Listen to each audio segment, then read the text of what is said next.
Salutations friends, welcome back to my channel. Today's video, I'm going to be talking about and comparing 4 fragrances within the Chanel No5 family. We're going to be talking about the OG, the Eau de Parfum. Well, not the OG, but Chanel No5 Eau de Parfum. I'm also going to be comparing it to other members of the Chanel No5 family, the Eau De Toilette, Eau Premiere, and L'eau. I want to do this because Chanel No5 is a beautiful, iconic, gorgeous fragrance that has a very polarizing feeling for people, specifically now in the age of very minimalistic fragrances. Aldehydes you don't see used very often. We don't see too many fragrances that rely on a beautiful, decadent, gorgeously animalic base with powdery flowers. There's a lot to be said for the classic composition of this iconic fragrance. And if you were looking at yourself exploring the world of Chanel No5, if you haven't had the opportunity to it, or if you are going to be giving a gift to somebody and you want to gift them Chanel No5, maybe this video will be helpful to you. So let's get into it. Now, first things first, this is an opinion piece. I am sharing my opinion just because I think this does not mean I'm correct. Definitely make sure to do your own due diligence and understand that everybody's preferences for fragrances is different. Just because I say I like something doesn't mean that everyone's going to like it. That being said, I'm not going to be doing too much of a review, there we go, or too much of a history in regards to this composition, and I'm not going to be breaking down notes too much. I'm going to be giving you a general breakdown of the basic feeling of each of these fragrances, the basic idea of how they smell and kind of theme, as so to speak. Is this one more modern? Is this one more classic? Is this one lighter? Is this one heavier? So maybe if you know how you like to smell, or maybe if you know how somebody you want to gift this prefers to smell, this might help.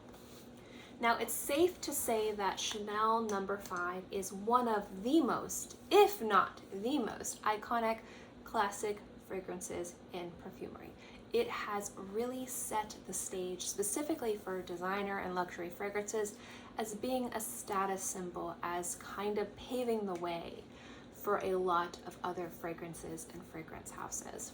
And we're not getting into the history of it. We're not going to get into the history of the composition, its reformulations, but we are going to talk a little bit about why this fragrance currently is still a heavy hitter, but why it's also incredibly polarizing.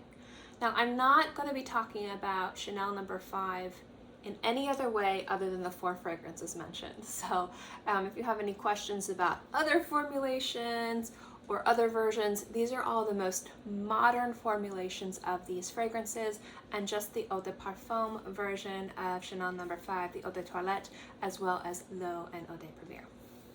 Now, this is a beautiful fragrance, and this was a fragrance that took me a little while to fall in love with, and I think that's why I have such a love affair with it now, and also want to bring this video to you guys.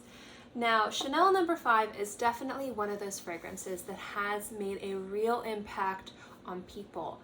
A lot of people have at some point in their life smelled Chanel No5, either on themselves, in someone in passing, or on a loved one. And I think depending on where and how you first experienced Chanel No5 will probably be an indicator on how you feel about Chanel No5. This is a very complex fragrance. It is a classic for a reason. It stood the test of time and trends within perfumery over a ridiculously long period of time. It's easy to smell the complexity in this fragrance. You have beautiful oak moss, these animalic bases with like a warm, creamy sweetness. There's gorgeous florals in here, a predominant powdery iris. And at the opening, you have these signature aldehydes. Now, aldehydes, I wish were utilized more frequently within fragrances currently. I don't see it as much as I would like. I think that they're fantastic. Aldehydes add a fizziness, a booziness, a bright, effervescent quality. It almost opens up your olfactive palate, and I know that's not a real term, it's just something I use, to kind of take in everything else. It kind of cleanses your nose of old smells, kind of almost like coffee beans, but also kind of like awakens them. And then you get to smell everything else, and it kind of prepares you for this beautiful concoction of a variety of different notes that come together to create Chanel No5. The thing is the complexity of this fragrance and aldehydes and powdery notes specifically are something that a lot of people have maybe oversmelled growing up. Maybe they had a boss that overwore a fragrance, or maybe a member of their family wore it way too much or way too heavy. So they might have this idea that this person who was older and more experienced wore this fragrance. So in their mind, it's more of a dated fragrance than a mature fragrance for them.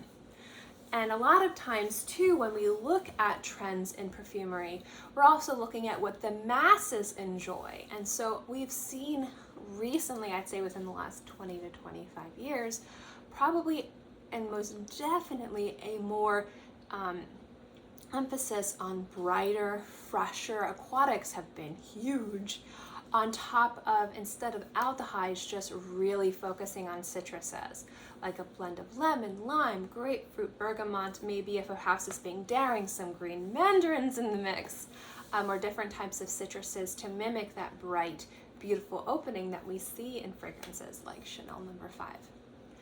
And I think that fresher, more minimalistic, more modern fragrances are gorgeous and beautiful, and when they're done right, they are amazing and will be classic scents. But I think that when people start to smell the complexity of fragrances like Chanel No. 5, they start to remember those more mature fragrances that somebody that they knew growing up probably overwore, and so they're kind of a little bit turned off by it. Now for me specifically, when I started really getting into perfume, and if you guys are familiar with my channel, you know my story.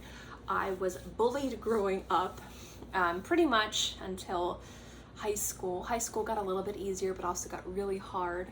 And I was bullied because people would say that I smelled bad, that I had BO.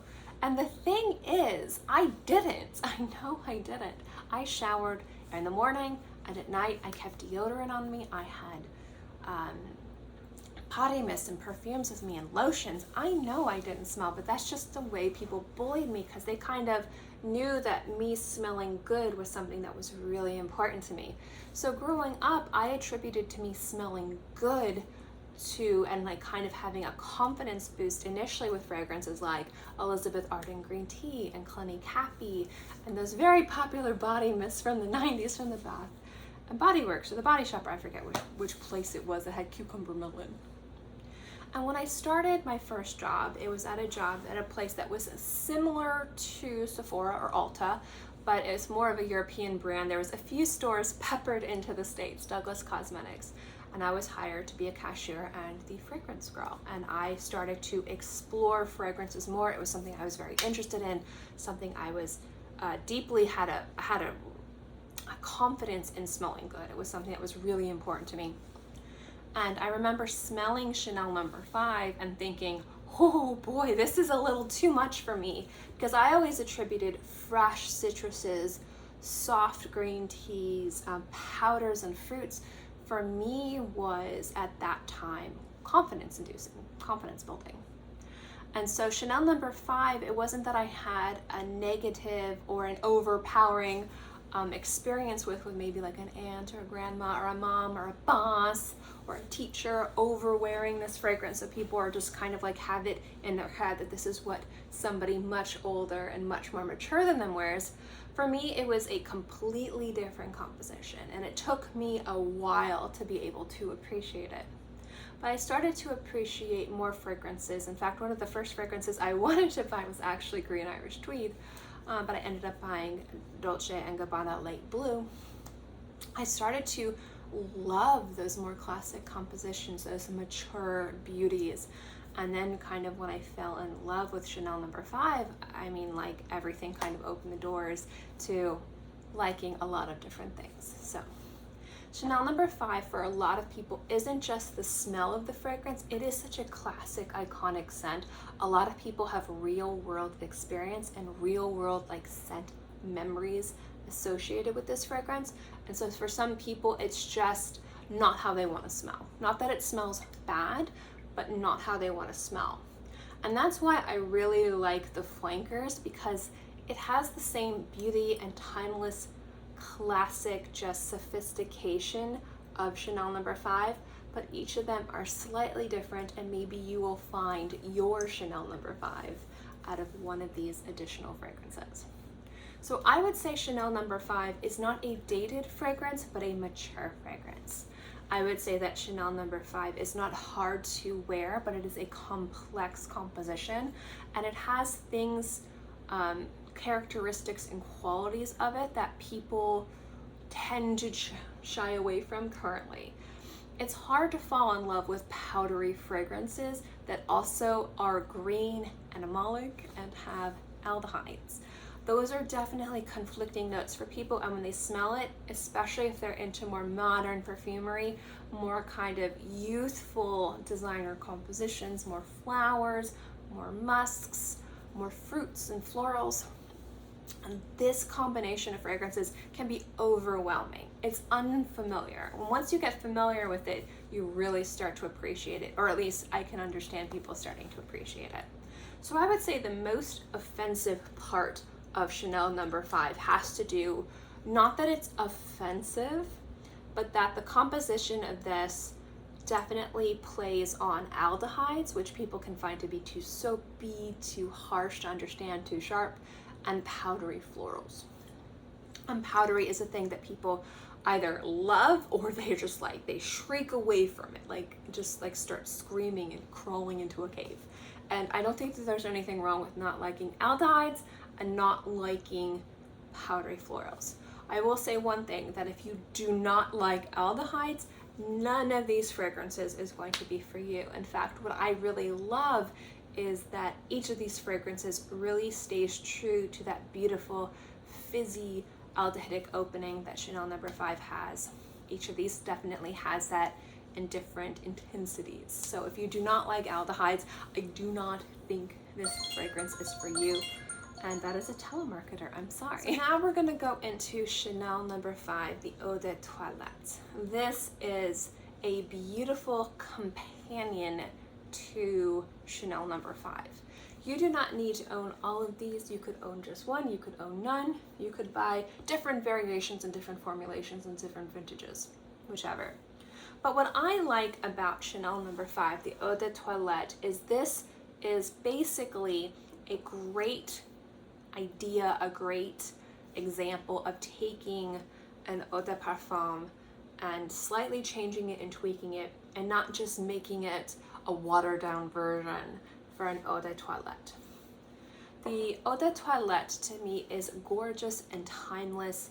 It's still a very mature and sophisticated fragrance, but it has a bit more brightness to it. I find the aldehydes in here to be slightly more intense than Chanel, but I also like that it's not as animalic in the dry down. Now, this is not an animalic fragrance. I'm just letting you guys know the oak moss in here is definitely predominant, and it is a note that I viciously love. And I find that the Eau De Toilette has it a little bit less. This is a little bit brighter, a tiny bit fresher, but to the core still has that beautiful DNA of Chanel No. 5.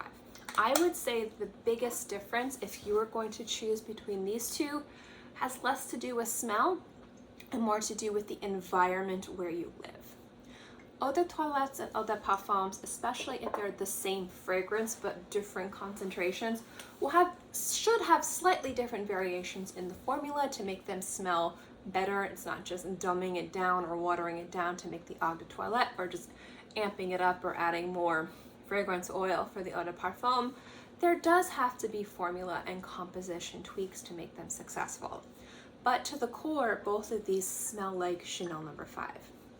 What I like is that the Eau De Toilette, in my opinion, works amazingly well in summer months and high humidity. So it doesn't smell muddy, it doesn't get lost, it doesn't become overwhelming in hot and humid climates. So if you guys don't know, I used to live in South Florida on the water. So living on the river in Fort Lauderdale, oh boy, the humidity was oppressive. It was like walking through hot soup. It was not at all attractive or enjoyable whatsoever. And that could take a real heavy turn on heavier compositions. But I like heavy, complex fragrances. I like more challenging scents. And I'm not saying this is challenging, I'm just saying this is a very mature fragrance. But sometimes those like heavier compositions would get muddy, they'd get lost. The beauty in the formula would be lost, the notes would be lost. They would just smell like a dumbed down version of what I knew they were supposed to be. What I liked about the Chanel No. 5 Eau De Toilette is that it works in that environment. You get the beauty of the fizziness of that effervescent opening. You get the gorgeous florals, beautiful brightness, and that beautiful base. It was sweet, a little less creamy, a little bit more bright, and that slight little change in almost acidity in the formula really helped it work well in humidity. And that's why, in my opinion, the biggest difference between these is if you should get one over the other has more to do with your environment and less to do about the smell of the fragrance. Now, I do own this and I do wear this, and I would wear this if I was going to be inside in air conditioning.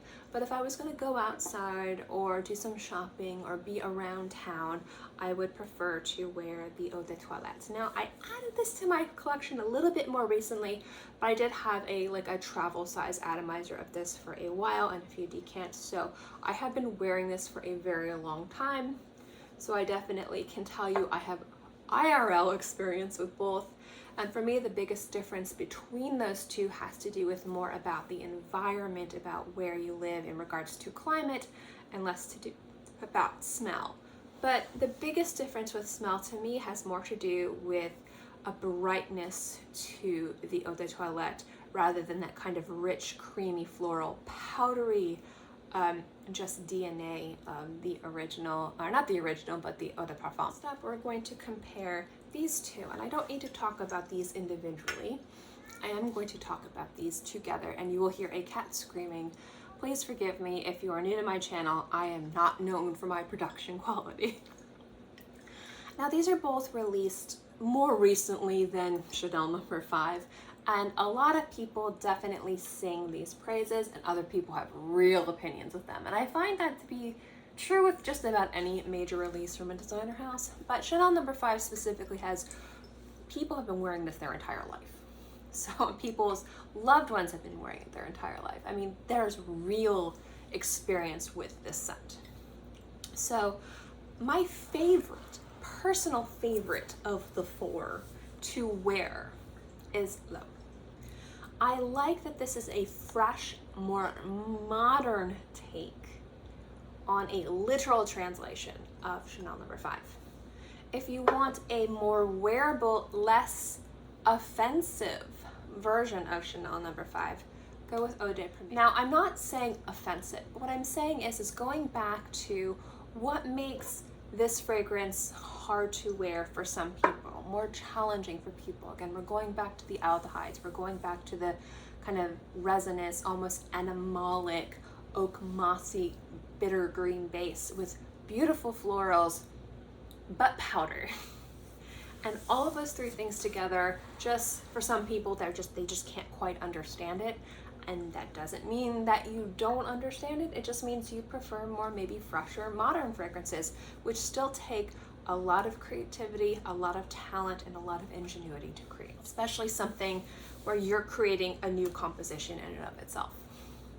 So with Eau Premiere, this to me isn't a literal translation of Chanel No. 5 in a more wearable, modern form. That goes to L'eau. This is bright and fresh and crisp, but it's got a little bit more powder. It's got a little bit more flowers, but it's just lighter, more silky. And that's what I really love about this. So when I got this, I was wearing this all the time. And I would wear No. 5 and No. 5 Eau De Toilette, but I just found myself gravitating towards this fragrance, specifically because I love the composition, I love the complexity of Chanel No. 5, but going back to what would make me in my mind smell confident, smell good, was those fresher, lighter, more youthful fragrances. And to me, there's something about this fragrance that has the beauty of both worlds. It's got that bright, fresh composition, more modern take with a classic at its heart that is not compromised, and I really, really like that. What Eau Premiere has to me is it's the easier to wear of the four. It's got a little less of the powder, the aldehydes are still bright, but it's a little bit more heavy on the florals. And I think people, specifically when they're looking to wearing Chanel No. 5, they need more of the florals because I think that's more relatable and something they have more experience with. And so that's why I think, in my opinion, that Eau Premiere is the more easier to wear fragrance, generally all around. Different age, different no matter where you live. The fact that it is a little less powdery and a little bit more, I don't want to say watered down because it's not more watered down, it's a safer version of Chanel No. 5 in my personal opinion in regards to its composition. L'eau has that same impact, that same wow factor that the original has. And I think that some of the apprehension with going a little ham on aldehydes and flowers, this is a little bit more demure, subtle fragrance, but still very elegant and timeless, in my personal opinion. Again, do remember that I'm talking from my own personal experience. Just because I say it don't mean it true. Doesn't mean you guys will think the same way I do. But in my opinion, if you want to look for the most wearable of all the Chanels, I personally think that Eau Premiere is the most wearable. Because again, it's way less on the powder, a little bit more amped up on the florals, specifically to my nose, the rose, just a little bit more. And that to me is a little bit safer. It's a safer version of Chanel No. 5. It's still much of a classic fragrance. It definitely has the unique beauty and iconic just DNA of the original, but not as to the extreme that the others do. But I still like L'eau. I love that DNA, but I love that fresh kind of sheer, translucent wearability that it has. It's just gorgeous. But so that's my thought on the differences. So we have the original, the iconic classic, this gorgeous fragrance, love it so much. Then we have its more lighter, appropriate for humid weather, in my opinion, Eau De Toilette version. And then we have these two flankers that to me very much are different but smell very much the same. This just smells like a fresher, more vibrant version of Chanel No. 5, and this smells like a more wearable, safer version, a little bit creamier, definitely more floral and way less powder. But the aldehydes are still in all of these, which I adore. So I would like to end this video talking about longevity, because for a lot of people, protection's good too. Projection, sillage, and longevity is super important. So this one is a beast. On my skin, like 12 hours, like forever fragrance. This is a forever fragrance. In the first, I'd say 6 hours, it has moderate projection and sillage, and then it becomes more mild, but it's still there. This is more of an 8-hour fragrance for me, and that's excellent considering I live in hot soup climate. And this has more projection. It projects more, and it's more fizzy in the projection and less floral and powdery like this guy. Now the biggest change in performance comes down to these two, and this really is going to depend on your skin and your environment. So at first I would assume that the Eau Premiere would outperform the Eau De Toilette. No. I get still pretty good longevity, 4 to 6 hours for the Eau Premiere, but this doesn't have near the projection that L'eau has. There we go. I don't know why I'm turning them back. I'm sorry. I'm really bad at this. Welcome to my channel. That doesn't mean that this has poor performance, poor projection, poor sillage. It's just mild to moderate. This one is moderate, and it's very light, it's very sheer, it's very beautiful, very approachable.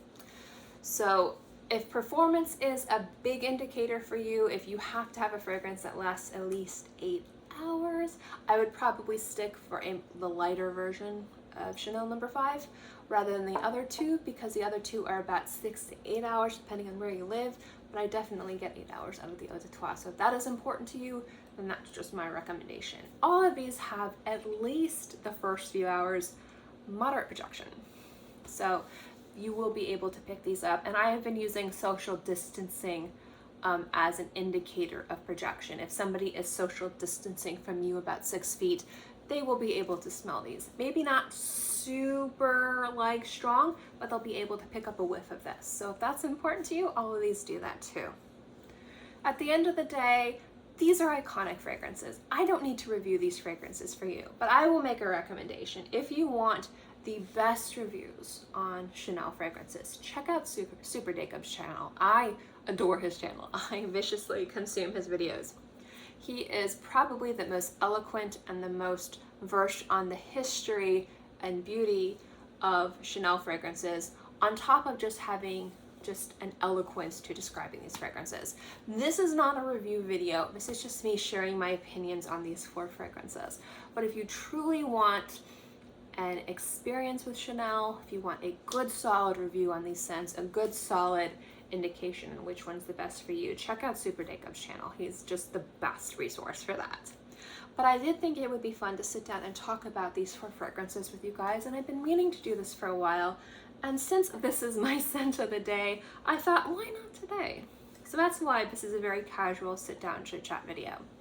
But I would love to know what you guys think. Do you agree with me? Do you disagree with me? Let me know what you guys think below. You might hate Chanel, or you might love them and think that I completely butchered everything about this video. That's totally acceptable and understandable. I'd love to know what you guys think in the comment section below. As always, guys, thank you so much for watching this video. I hope you enjoyed it, and I'll see you next time. Bye.